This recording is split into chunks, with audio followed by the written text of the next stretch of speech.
काल पाहिलं तर मनोज जरांगे यांनी माजी मंत्री धनंजय मुंडे यांच्यावर गंभीर स्वरूपाचे आरोप करण्यात आले होते आणि त्यानंतर पाहिलं तर मुंडे समर्थकांकडून अनेक ठिकाणी पाहिलं तर मनोज जरांगे यांचा निषेध करण्यात येते आणि त्यांचे पुतळे देखील जाळण्यात येते. आता मी आहे परळी तालुक्यातील हळम या गावातील या गावकऱ्यांच्या वतीनं आज मनोज जरांगे पाटील यांच्या फोटोला इथे जोडेमार आंदोलन करण्यात आलेलं आहे. आपण त्याशी पाहतो. तर काय सांगाल, काय मागणी तुमची?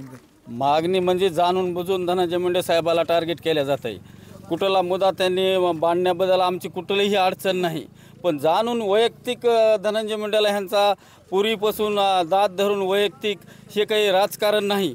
हे राजकारण असं करून कुणाची तरी समजा एखाद्या माणसाला टार्गेट करायचं आणि त्याच्या संग संघर्ष करून त्याचा खालीपणा कसा होईल जाणूनपूर्वक हे षडयंत्र कुणतरी मोठ्या व्यक्तीनं त्याच्यामध्ये हात आहे आणि धनंजय मुंडेला टार्गेट केल्या जाणूनपूर्वक जात आहे. हे चालणार नाही. त्यांनी एक मोठा आरोप केलेला आहे की धनंजय मुंडे 2 कोटी सुपारी दिली आणि मला जीव माझी धमकी देखील दिली होती. सगळं खोटं आहे. त्याला कशाला मारावते? कोण आहे? खासदार का आमदार का कोण आहे म्हणून त्याला मारावते? एवढीशाला त्या रस्त्यावर येण्यासाठी ते काही बी म्हणून रस्त्यावर येण्याची त्याची भावना आहे, पण त्याला मारायला काय संबंध काय? त्याचा मारण्याचा कुठलाही हेतू नाही. आणि धनंजय मुंडे साहेब स्वर्गीय वासी गोपीनाथ मुंडे साहेबाच्या तालमीतले आहेत.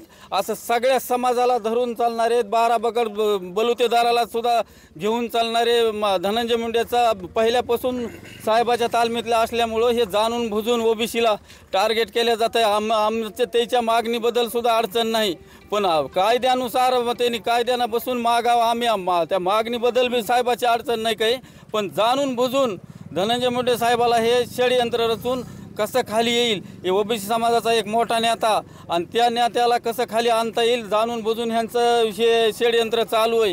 हे मोर्चा संपला की आता काहीतरी मला सुपारी दिली. अरे बाबा, कुणं सुपारी दिली? तू कोणच मारायला आणि ग्रामपंचायत सदस्य नाही, एखादीवर खासदार आमदार काही तू लेवलचा कुठल्या नाहीच तुझ्यावर जाणून. स्थानिक स्वराज्याच्या इलेक्शन लागलेलं आहे, ग्रामपंचायत आपल्या नगरपालिका असेल त्याच्याबद्दलच हे षडयंत्र आहे. आता स्वराज्य ह्याच्या संस्थेच्या इलेक्शन लागलेत, पंचायत समिती जिल्हा परिषद, त्याच्यामुळं आता काहीतरी करून धनंजय मुंडेला टार्गेट करायचा. मराठी समाज चांगले आहे, तर मराठी समाजाबद्दल आमची कुठलीही अडचण नाही आणि समाजाला घेऊन मुंडे साहेब मराठी असो, दलित असो, मुस्लिम असो, 12 बलुते जात असो चालणारा माणूस आहे ना. आता कुठंतरी टार्गेट करा, कोणाला तरी फोन लावून देणं, अगर काहीतरी बोलायला लावणं, हे सगळं षडयंत्र आहे. त्याला मारायला ते कोण आहे मारायला? आणि त्याची काय त्याची बोलण्याची भाषा आहे आरतुऱ्याची. 2दा मंत्री झालेल्या माणसाला तू ही बघायच्या का रे? भाषा कोणती रानटी ते? आणि एखाद्या ग्रामपंचायत सदस्य सुद्धा नाही. अरे समाज एखाद्या आशानं कुठला महागा असला म्हणजे त्या समाजाचे हे करून का एखाद्या माणसाला टार्गेट करायचं का? अशा लोकांना गुन्हे दाखल झाले पाहिजे, 100% गुन्हे दाखल झाले पाहिजे. तर आता धनंजय मुंडे हे मंत्री राहिलेले आहेत.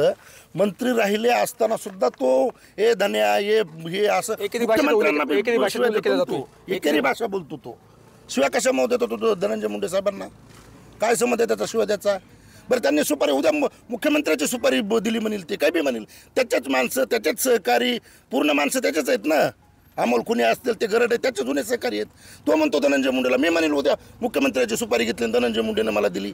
हे जमतंय का? सरकारला लक्षात आलं पाहिजे. स्वतः धनंजय मुंडे सांगितलं की माझी निरकुट टेस्ट करा, मी तयार आहे. हो, सांगितलं ना, स्वतः तयार आहेत ना. सीबीआय चौकशी करा, नार्को टेस्ट करा. हे जरांगेला कळत नाही का? जरांगेची सुद्धा नार्को टेस्ट झाली पाहिजे. त्यानं कुठून एवढं काय केलं, कुठून पैसे आणले, एवढ्या सभा, एवढे कुठाने काय माणसात माणूस ठेवला नाही जरांगीने.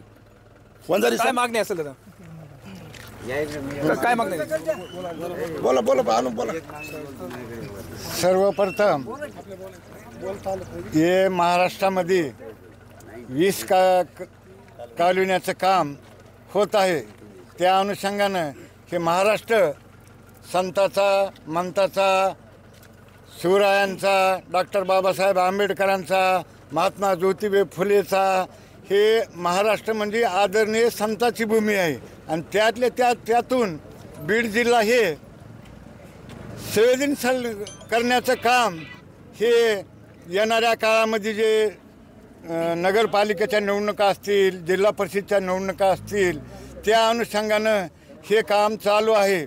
जाणीवपूर्वक बीडला टार्गेट केलं जाते. बीड जिल्ह्याला जाणीवपूर्वक बीड जिल्ह्याला टार्गेट करणं जाते आणि मुंडे घराण्याचं कसं खच्चीकरण होईल, खच्चीकरण करण्यासाठी हे सगळं यंत्रणा फार वरून हलती आहे.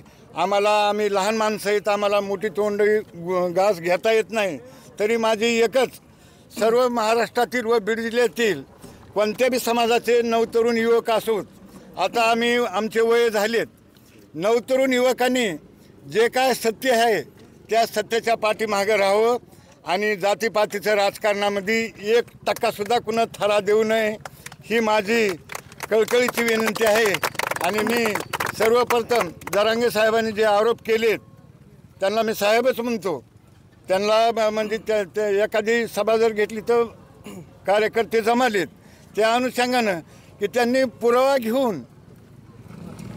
घेऊन कुठला बी आरोप करावं, असे बिनबुडाचे आरोप करू नयेत. आम्ही जोपर्यंत कळतंय तेव्हापासून आम्ही मुंडे घराण्याचे समर्थक आहोत. स्वर्गीय मुंडे साहेब असतील, स्वर्गीय काकू केसरबाई क्षीरसागर असतील, पंडितरावजी दोन साहेब असतील, वक्तव्य करतात त्यांचे गुन्हे दाखल झाले पाहिजे. 100% गुन्हे दाखल झाले पाहिजे. आणि खरं बोलण्यासाठी आता नवतरुण युवकाची जी पिढी समर्थ राहील त्या अनुषंगानं इथं चांगलं काम करावं, चांगलं राहावं. इथं जातपातीचं राजकारण करून ह्यांना सगळ्या निवडणुकीमध्ये विष पेरायचं आहे, त्या अनुषंगानं तिने पेरू नये ही माझी विनंती आहे. आता संपूर्ण गावकऱ्याच्या वतीनं जरांगे पाटलाचा निषेध करण्यात आला. आता काय मागणी असते गावकऱ्यांची संपूर्ण? गुन्हा दाखल हो जरांगे पाटलावर. हे असे आरोप जर घडीघडीला जर करीत असतील बिनबुडाचे, काही पुरावा नसताना, तर जरांगे पाटलावर चौकशी करून गुन्हा दाखल. चौकशी करून गुन्हा दाखल करावा. आता एवढं गाववाल्यांचं म्हणणं आहे की जरांगे पाटलाची संपूर्ण चौकशी झाली पाहिजे आणि त्यांच्या गुन्हा दाखल झाला पाहिजे, यांची गावकऱ्यांची मागणी आहे. कॅमेरा पर्सन विकास वाघमारेसह मी संभाजी मुंडे, ठेवण्या माहिती परळी, बीड.